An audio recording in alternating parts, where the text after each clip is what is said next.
ওর অক্টোবরের 5 বছর বয়স। তখন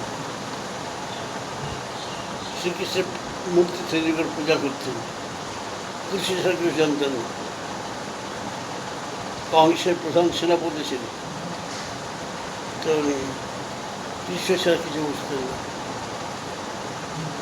তাই কৃষ্ণকে যেখানে সেখানে প্রণাম করতেন। বৃন্দাবনে যাচ্ছেন কৃষ্ণ জানতে এর কত আবর্জনা, কত নোংরা, কত বিপদ, রাত থেকে নেমে শাস্ত্রকে প্রণাম। ভগবানের চরণে চিহ্ন আছে, 19টা চিহ্ন। 19 মহালক্ষ্মী চরণ চিহ্ন দেখেই বলছেন যে ভগবান হয় বলরামের না হয় কৃষ্ণের, তার সঙ্গে প্রণাম। তাই প্রণামের দ্বারা, বন্দনের দ্বারা নিষ্ঠাতে ভগবানকে পেয়েছেন অক্রূরজি।